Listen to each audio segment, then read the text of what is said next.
Hello everyone, welcome back to the Grizzly Peaks National Park build series, a collaborative project between myself, Solaris, and the incredibly talented, always, Booter. Today we're going to do some mountainous terraforming and landscaping. Now, as many people in the Planet Coaster gaming community kind of has already pointed out through multiple videos and just forums and blogs, the terrain tool is not the easiest or most maneuverable tool in this game. That goes without saying. I would actually probably put it second to worst tool behind the path builder, but more of that later. So with mountain work, my best piece of advice would be to raise up the desired area using the landscape functionality. Do this kind of with a staired effect. Make sure that your outer edges are lower and wider, and as you work your way up the mountain, reduce the size of your landscaping tool. You're going to actually take the flatten to foundation tool after you raise that area up, similar to what you're seeing now, and make sure that flatten to foundation tool is at its maximum, and just click one time on the way up and down the mountain. This will create a very sharp and tiered effect to the mountain, and as odd as it looks, it's exactly what we want because it will actually allow the next step to be a little bit easier.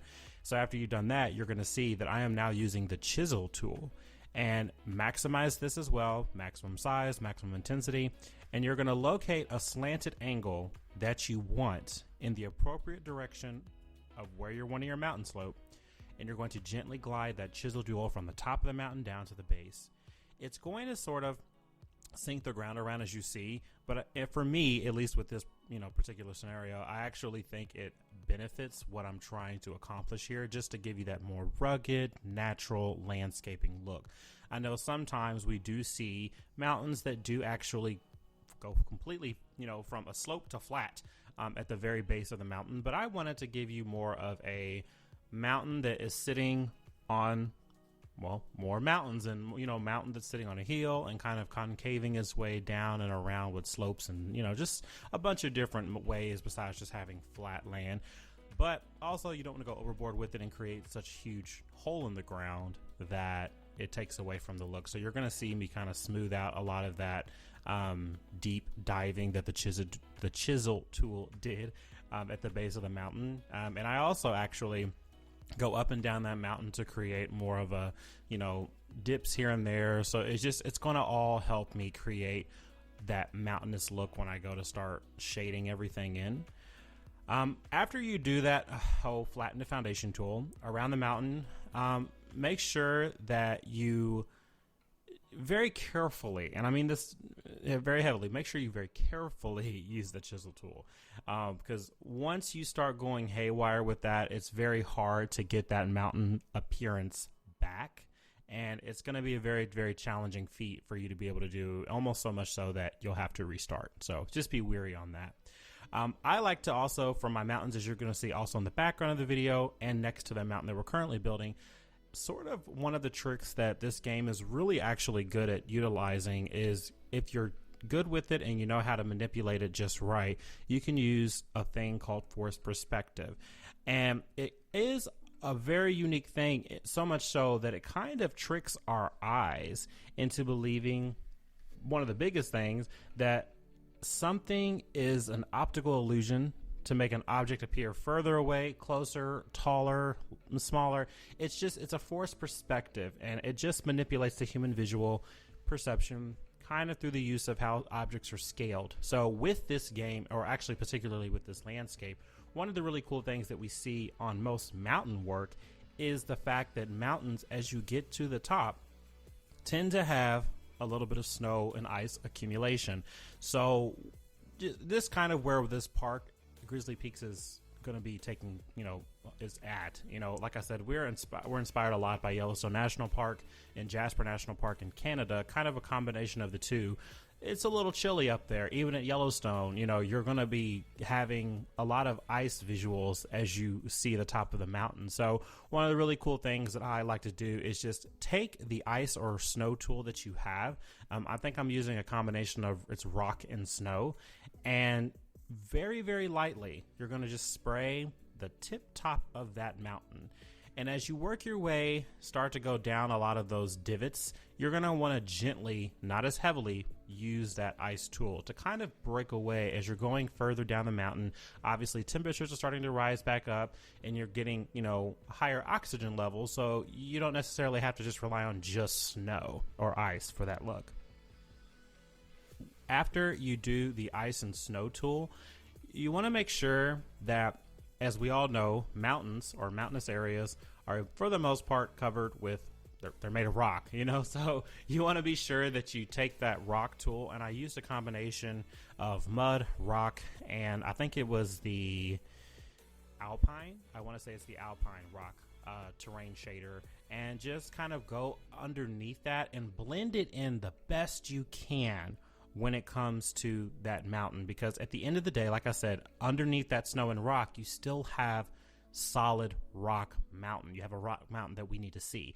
So I also like to shade all the way down from that top part of the mountain going down into the base of it. Also using the mud tool or a shade up mud to kind of create that look of, okay, we're leaving the rock, now we're going down to the mud, and this is where the grass will meet mud, and we'll be able to, place all these amazing trees that we're now placing.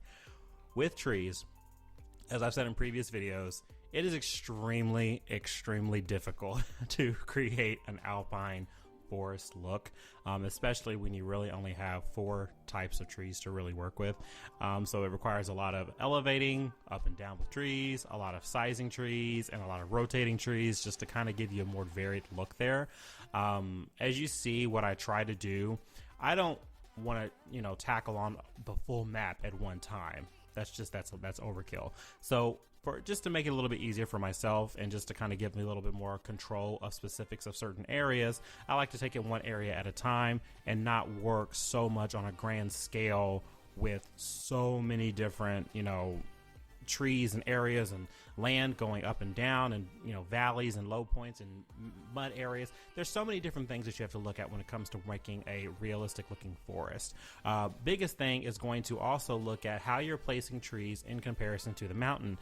To help with that forest perspective look, as you can see here, I'm actually wanting to lower trees as we get closer to the mountain to make it seem that from the road or the path that our guests are only going to be allowed on, they look so far away. They look so, even though we know up close we see how big those trees can get, that's why we raise the trees as we get closer to the guest view, and we lower the trees deeper into the ground and get smaller as we get further away. It all helps with that forest perspective look to make that mountain seem much bigger than it really, really is.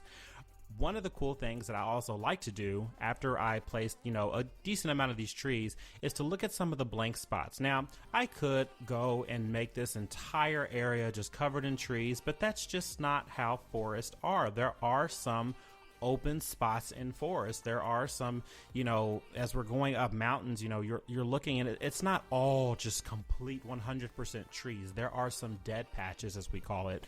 And it's going to basically consist of just a couple of rocks and just some mud and occasional bushes here and there, but no dramatic, tree heights added to this particular area. So that's actually what I'm working on now, is taking a bunch of alpine rocks, rotating them around, sinking them into the ground. So we're not getting the massive, huge boulders that those rocks are totally scaled as, but we're getting a more smaller look to it that just is going to help with this valley area.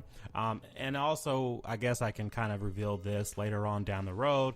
We are thinking about adding in kind of like a trail to this, so it's not going to just there's a method to our madness here. I guess you can say it's not completely just all about creating the huge hole in the forest, but there's a method to our madness, so we are going to eventually create a trail, but we'll get on that to a different video. What I like to do the most, and one of the weird things that I've really taken a keen to, is just making sure that everything blends together. That includes shading properly, making sure your rocks are all matching, with the surrounding area and the type of shader you're using. Obviously, those alpine rocks are going to look really weird setting along the mud shade. So you need to kind of create more of a rocky gravel area, you know, if that makes any sense. And that's really going to help kind of make that area just pop that much more. So once you get kind of those valleys, or at least one valley done, you'll start to see it's just a repeat process. And then we move to the next one, get a little bit closer to the road. Obviously, these trees are going to be a little bit more heightened than what they were further or closer to the mountain, further away from the guest. So as you see, I'm not going as deep with the trees because we want to make sure that from the guest point of view, they get the illusion, well, it's real, that these trees are massive. So our brain tells us, even though they're far away and they look small, they're still massive, even though we sink half of them into the ground. Force perspective. So you definitely want to use that, you know, be very diligent about how you place trees and how you're doing the landscaping and the shading work, because all of it will help you in terms of just getting that look that these mountains in this area is a much grander and larger than it really looks. I also have taken a nice keen interest in these ponderosa pine trees. They are great great fillers for kind of like that groundwork in the forest. And I think that because they are so heavily, you know, they have such heavy leaves on them at the top, it's a great, almost like a bush, but still yet a small tree. They work out really great. So definitely use those if you are stuck making, in an alpine sense, just a bunch of alpine trees, the black spruce trees, the black fir trees, the Douglas fir trees, all that you can kind of break up by including those ponderosa pines, because it really does give you a difference, but not so much that it really takes you so far out of the natural, you know, region that you would find these trees in, which in this case, it is just an alpine region. Take some more of those rocks, go around again some of those divots in the ground to where the ground is, you know, sloped, angled up, or it's heading towards, you know, the road, the guest, because again, like I said, later on down the road, those will all be part of the trail that Booter and myself are going to add in. But for right now, like I said, we just want to make it kind of have this look of being just, you know, it's still part of the forest here, so it's not going to be completely out of place. I am kind of closing this one off just a little bit more though, and there is a reason why, and it's because that slope that you see is very close, or getting closer to the guest view. So in order for us to kind of keep, again, with that forest perspective, we're going to need to have a little bit more rocks there, and I don't want as much empty space there. You want to keep it as if it looks like there's a lot of space up close, but as you get closer to that particular area, you'll see it's not. It's just part of how, you know, the little small slither of space that we have to put these rocks in. And that also will apply for when a guest is walking through the forest and get to the back part. They'll look at it and say, that's another little small slither of area. It's not as big as we think it is. And again, it just helps with the forest perspective point of view. You also do not have to be this asinine or particular about any, you know, terraforming or landscaping, foliage placing, rock placing that you are wanting to achieve with your park. Again, we are going more so in the fact that this is just a national park, so it's not going to incorporate a bunch of, you know, different roller coaster hills or, you know, path work that's going to be over the top excessive. It's just to give you a light inside guide into aesthetically what this game is truly capable of, somewhat on par with Planet Zoo and how it kind of looks. I also know that Planet Zoo was built on a better engine as well and has a plethora of different types of foliage placement, rock placement. The shaders are different, lighting is different, even the graphics are better. So I just wanted to kind of show off that Planet Coaster does have some very, very, very beautiful, you know, aesthetics to it as well, if done in a particular way. It doesn't always have to be about the big roller coasters that we see, the giga coasters, the Ferris wheels, and all the other stuff. It's just basically just to show you the beauty of this. In the future, though, Booter and I do have some plans that will incorporate more rides later on, but we will leave that for a different topic as well, or for a different day, a different video, I should say, not for right now. But anyways, once you start to get a lot of that done, it's just a matter of shading everything in just to give it that more realistic look. You know, kind of in closing with this video, placing foliage and terraforming the land are some of the most underutilized components of the game. Hopefully this video will help you get an idea of some sort of how to help you create those mountainscapes and alpine forest placement. In our next video, we will work on the interior of the visitor center that the incredible Booter has already created. He's done the exterior shell, and I'm just going to fill in the inside of it with just, simple customer service, visitor center, furniture, and stuff from the amazing Theme Makers Toolkit workshop. So if you have any questions or comments about this video, or need help with anything in terms of landscaping or terraforming, please by all means feel free to comment below on the video, and we will actually see you all next week with again the interior of the visitor center and just reviewing the amazing stuff that Booter has already done for Grizzly Peaks National Park. And I guess with that being said, from here on out, Solaris out.